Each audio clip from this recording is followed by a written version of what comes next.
So you applied and you were approved. Yay! Or were you denied for the DRP? So today we're going to go over two things: what to expect if you were approved and what to do, and then the next steps if you were denied. So once you get approved for the DRP, you're going to receive an email, and then it'll include the HR specialist that's going to be managing your case. You click on the DRP app here, and it'll take you into the portal. So you select the date that you want to start your authorized administrative leave. Keep in mind that this is going to go through concurrence with your supervisor, and they're going to be notified as far as if they concur with your start date before the executive is supposed to complete that application. And then once you select and you're good to go with the date, go ahead and click save. It will take you to this window to review and sign. These are the same slides I used in the last video, but it's something similar. I didn't take screenshots of my process. It will take you to this window where you go ahead and you click and sign in and complete your documentation. And then once you're good to go with that contract, click on the orange button and it'll go ahead and do a digital signature with your initials. So once you complete the signing process, and then it goes through your supervisor, HR, since I'm doing voluntary retirement, it actually also connects with the Retirement Shared Services Office. So they determine eligibility. And then right now, the only thing that's pending is when my leave is granted, my supervisor approved, but the final SES has to approve it before I can start. And since I'm over 40, I get 45 days and 7 days plus to review the contract. So there's no changes as far as the draft that was presented in another video. And there's also a link to that. I'm going to go ahead and just get started whenever my SES approves it. I get the notification from the Retirement Shared Services Office. You go into the GRB portal and start your retirement process. This is only applies for the ones that are voluntarily retiring or early retirement.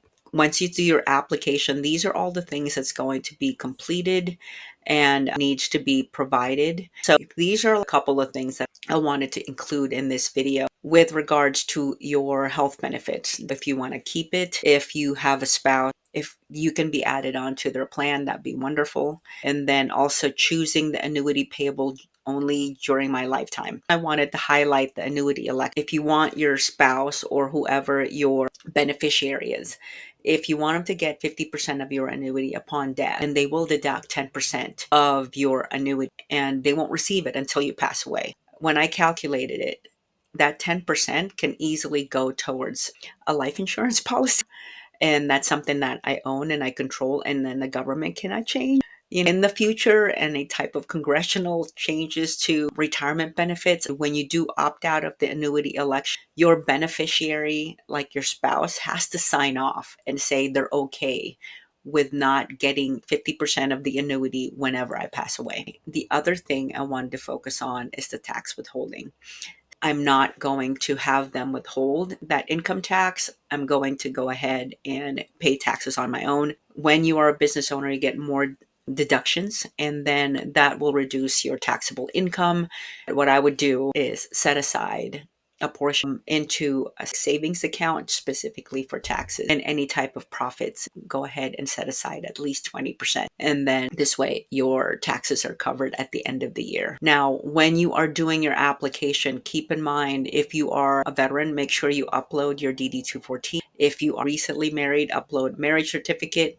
If you have military service and then you paid for that, you require to upload the letter. It takes about 30 days. So they have to mail it to you. So make sure you contact the RSSO office and go ahead and submit that request. This is where you add and upload your beneficiary information. So make sure those forms are filled out and then upload them. This is that consent for survivor election. So basically, that's when you are stating that you're only going to cover you while you are alive. It has to be notarized. Make sure that if that is the direction you want to go, speak to your spouse, let them know. Instead of having them take 10% of my annuity, I'm going to go ahead and get a policy for you, make sure that you're covered. Now, for those that were denied for the DRP, but you are eligible for Vera, there is an option. You can go into the Vera portal, the standalone one, and submit a request. That does not expire until May 30th, which is 1 week. Now, take a look at the benefits, but you will have RIF protection, and you can go ahead and name the date when you want to retire. So if you are ready and the numbers make sense and you want to go ahead and do the Vera option, this would be the way to go. The benefit with doing the Vera portal, if you got denied for the DRP plus Vera by your medical center director, it goes to national and they can go ahead and approve your retirement. I'm finding that a lot of medical center directors are denying the DRP plus Vera is they're fearful of losing that position because they don't know what the RIF plan is. If I were in their position, it's a catch-22. I approve this and I lose that position. And then when the RIF comes, I lose more positions and then I have less staff to be able to provide care. Now, which direction do you go? If you're ready for Vera and your numbers make sense, you just want to get out, then take the Vera portal, take that direction. However, the reason you were doing the DRP is you wanted the full benefits and the coverage until the end of September to help you look for a job, find another income. Then maybe the route would be to just allow them to refuse. If I wasn't approved for the DRP plus Vera, and I wasn't ready for voluntary retirement because the annuity is basically like I'm getting paid now, then I would wait for the RIF. There's benefits to it. The other thing is the DRP applicants do not qualify for SIP. Perhaps that might be offered to you, might be eligible for. I know it's a lot to take in and you don't know which direction to go. So the only thing is to really look at what your situation is and what makes sense. I have talked to different people as far as what they want to do, and some people are just not ready to retire. Even though they've put the time in and everything else, they're just waiting. With the RIF, there's going to be separation benefits.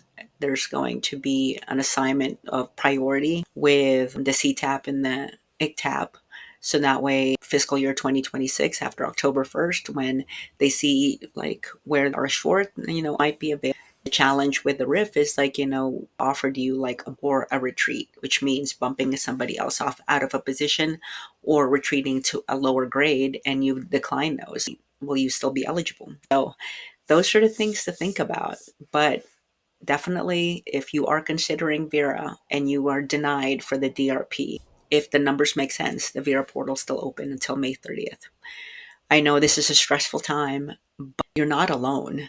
There's people that are going through the same things, and this isn't the end. There's always a new beginning. Sometimes we get forced to our new beginnings.